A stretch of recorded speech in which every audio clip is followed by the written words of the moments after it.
आप सभी का हार्दिक अभिनंदन। आज की कहानी का शीर्षक है जन्मों का कर्ज। एक सेठ जी बहुत ही दयालु थे, धर्म कर्म में यकीन करते थे। उनके पास जो भी व्यक्ति उधार मांगने आता वे उसे मना नहीं करते थे। सेठ जी मुनीम को बुलाते और जो उधार मांगने वाला व्यक्ति होता उससे पूछते कि भाई तुम उधार कब लौटाओगे, इस जन्म में या फिर अगले जन्म में। जो लोग ईमानदार होते वो कहते सेठ जी हम तो इसी जन्म में आपका कर्ज चुकता कर देंगे। और कुछ लोग जो ज्यादा चालाक वे बेईमान होते वे कहते सेठ जी हम आपका कर्ज अगले जन्म में उतारेंगे। और अपनी चालाकी पर वे मन ही मन खुश होते कि क्या मूर्ख सेठ है, अगले जन्म में उधार वापसी की उम्मीद लगाए बैठा है। ऐसे लोग मुनीम से पहले ही कह देते कि वो अपना कर्ज अगले जन्म में लौटाएंगे और मुनीम भी कभी किसी से कुछ पूछता नहीं था। जो जैसा कह देता मुनीम वैसा ही बही में लिख लेता। एक दिन एक चोर भी सेठ जी के पास उधार मांगने पहुंचा।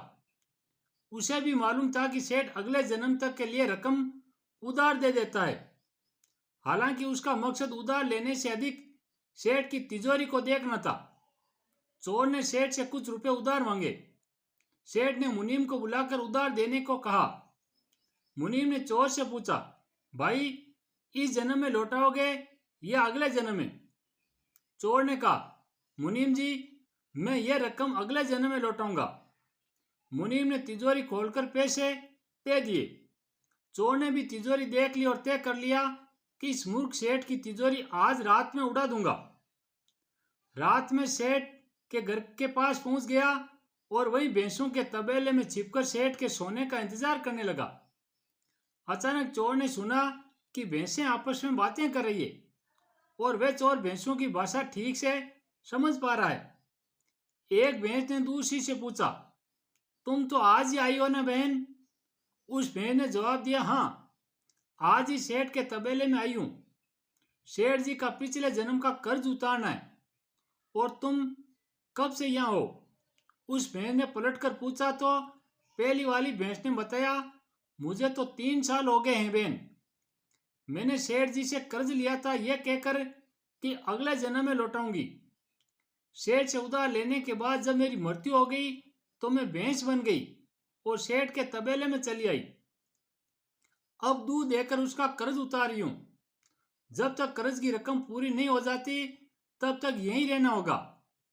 चोर ने उन भैंसों की बातें सुनी तो उसके होश उड़ गए। वह बंदी भैंसों को देखने लगा। वो समझ गया कि उधार चुकाना ही पड़ेगा, चाहे इस जन्म में या फिर अगले जन्म में उसे चुकाना ही होगा।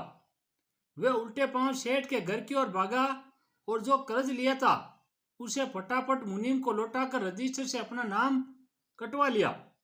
शिक्षा हम सब इस दुनिया में इसलिए आते हैं क्योंकि हमें किसी से लेना होता है या किसी का देना होता है। इस तरह से प्रत्येक को कुछ न कुछ लेन देन के हिसाब चुकाने होते हैं। इस कर्ज का हिसाब चुकता करने के लिए इस दुनिया में कोई बेटा बनकर आता है तो कोई बेटी बनकर आती है, कोई पिता बनकर आता है तो कोई माँ बनकर आती है, कोई पति बनकर आता है तो कोई पत्नी बनकर आती है, कोई मित्र बनकर आता है तो कोई शत्रु बनकर आता है, कोई पड़ोसी बनकर आता है तो कोई रिश्तेदार बनकर आता है। चाहे दुख हो या सुख हिसाब तो सबको देना ही पड़ता है। यही प्रकृति का नियम है।